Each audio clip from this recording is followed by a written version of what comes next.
Welcome to my YouTube channel. আজি মই আপোনালোকৰ কাৰণে আন এটা ভিডিঅ' লৈ আহিছোঁ। ভিডিঅ'টোত আমি জেনেৰেল নলেজ হিষ্টৰী কেইটামান কুৱেশ্যন এনসাৰ ডিসকাস কৰিম যিবিলাক মোস্ট ইম্পৰ্টেন্ট হয় প্ৰায়বোৰ এক্সামত আহি থকা দেখা যায়। গতিকে আহক ফ্ৰেণ্ড ভিডিঅ'টো আমি দেৰি নকৰি আৰম্ভ কৰোঁ আৰু আপোনালোকে যদি মোৰ ভিডিঅ'টো ভাল পায় পিছে লাইক কমেন্ট শেয়াৰ আৰু সাবস্ক্ৰাইব কৰিব যাতে মোৰ ভিডিঅ'ৰ নটিফিকেশন আপোনালোকে পায়। গতিকে আহক আমি ভিডিঅ'টো লৈ আগবাঢ়ো।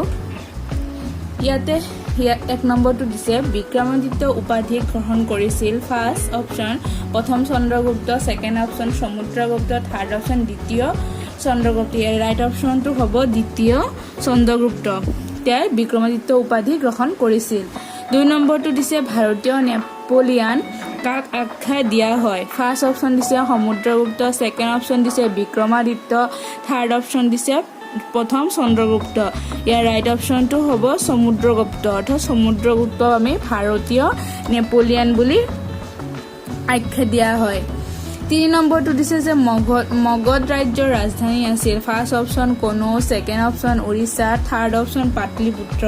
ইয়াৰ ৰাইট অপশনটো হ'ব পাটলিপুত্ৰ। অৰ্থাৎ পাটলিপুত্ৰ আছিল মগধ ৰাজ্যৰ ৰাজধানী। বৰ্তমান যাক আমি বিহাৰ বুলি জানো। 4 নম্বৰটো দিছে গুপ্ত বংশৰ প্ৰথমজন স্বাধীন ৰজা কোন আছিল। ফাৰ্ষ্ট অপশন দিছে প্ৰথম চন্দ্ৰগুপ্ত, সেকেন্ড অপশন দিছে সমুদ্ৰগুপ্ত, থাৰ্ড অপশন দিছে কুমাৰগুপ্ত। ইয়াৰ ৰাইট অপশনটো হ'ব প্ৰথম চন্দ্ৰগুপ্ত। তেওঁ আছিল গুপ্ত বংশৰ প্ৰথম স্বাধীন ৰজা আৰু তেওঁ বহুত ক্ষমতাশালী ৰজা আছিল। 5 নম্বৰ দিছে যে মৃচ্ছকটিকম কোনে লিখিছিল। ফাৰ্ষ্ট অপশন দিছে হৰিসেন, সেকেন্ড অপশন দিছে কালিদাস, থাৰ্ড অপশন দিছে শূদ্ৰক। ইয়াৰ ৰাইট অপশনটো হ'ব শূদ্ৰক। অৰ্থাৎ মৃচ্ছকটিকম শূদ্ৰকে লিখিছিল। 6 নম্বৰটো দিছে শকুন্তলা, মেঘদূত, ঋতু সংহাৰ আদি কাব্য লিখিছিল। First option Kalidas, second option Harisen, third option Vishakha Datta. ইয়াৰ ৰাইট অপশনটো হ'ব কালিদাস। অৰ্থাৎ কালিদাসে শকুন্তলা, মেঘদূত আৰু ঋতু সংহাৰ কাব্য লিখিছিল। 7 নম্বৰটো দিছে অৰ্থশাস্ত্ৰৰ লিখক হ'ল। ফাৰ্ষ্ট অপশন দিছে অশোক, সেকেন্ড অপশন দিছে হৰিসেন, থাৰ্ড অপশন দিছে কৌটিল্য। ইয়াৰ ৰাইট অপশনটো হ'ব কৌটিল্য। অৰ্থাৎ অৰ্থশাস্ত্ৰৰ লিখক হ'ল কৌটিল্য। 8 নম্বৰটো দিছে বৌদ্ধদেৱৰ পূৰ্বৰ নাম আছিল। First option Gautam, second option Vardhaman, third option Parshvanath. Right অপশনটো হ'ব গৌতম। অৰ্থাৎ বুদ্ধদেৱৰ পূৰ্বৰ নাম আছিল গৌতম। 9 নম্বৰটো দিছে বুদ্ধ ধৰ্মৰ প্ৰৱৰ্তক আছিল হ'ল। ফাৰ্ষ্ট অপশন মহাবীৰ, এইটো মহাবীৰ হ'ব Mahavir, second option Jesus Christ, third option Buddhadev. Right অপশনটো হ'ব বুদ্ধদেৱ। তেওঁ আছিল বৌদ্ধ ধৰ্মৰ প্ৰৱৰ্তক। 10 নম্বৰটো দিছে গুপ্ত বংশৰ প্ৰতিষ্ঠাতা কোন আছিল। ফাৰ্ষ্ট অপশন দিছে প্ৰথম চন্দ্ৰগুপ্ত, সেকেন্ড অপশন দিছে দ্বিতীয় চন্দ্ৰগুপ্ত, থাৰ্ড অপশন আছে সমুদ্ৰগুপ্ত। ৰাইট অপশনটো হ'ব প্ৰথম চন্দ্ৰগুপ্ত। তেওঁ আছিল গুপ্ত বংশৰ প্ৰতিষ্ঠাতা। 11 নম্বৰটো দিছে বৌদ্ধ ধৰ্ম গ্ৰহণ কৰা মগধৰ প্ৰথম ৰজা আছিল। First option Ashok, second option Chandragupta Maurya, third option Bimbisar. Right অপশনটো হ'ব বিম্বিসাৰ। তেওঁ আছিল বৌদ্ধ ধৰ্ম গ্ৰহণ কৰা মগধৰ প্ৰথম ৰজা। ইয়াত 12 নম্বৰটো দিছে মগধ ৰাজ্য কোনখন নদীৰ পাৰত অৱস্থিত আছিল। ফাৰ্ষ্ট অপশন দিছে গংগা, সেকেন্ড অপশন দিছে যমুনা, থাৰ্ড অপশন দিছে ব্ৰহ্মপুত্ৰ। ৰাইট অপশনটো হ'ব গংগা। মগধ ৰাজ্য গংগা নদীৰ পাৰত অৱস্থিত আছিল। 13 নম্বৰটো দিছে জৈন ধৰ্মৰ প্ৰৱৰ্তক হিচাপে কাক গণ্য কৰা হয়। First option Buddhadev, second option Hazrat Mohammed, third option Mahavir. Right অপশনটো হ'ব মহাবীৰ। মহাবীৰ হৈছে জৈন ধৰ্মৰ প্ৰৱৰ্তক। 14 নম্বৰ দিছে মহাবীৰৰ প্ৰকৃত নাম আছিল। First option Vardhaman, second option Tirthankar, third option Gautam. Right অপশনটো হ'ব বৰ্ধমান। দিছে অশোকে কৰা একমাত্ৰ যুদ্ধখন হ'ল। ফাৰ্ষ্ট অপশন কোনো, second option Bilgram, third option Kalinga. ইয়াৰ ৰাইট অপশনটো হ'ব কলিংগ। অশোকে একমাত্ৰ যুদ্ধখন হৈছে কলিংগ।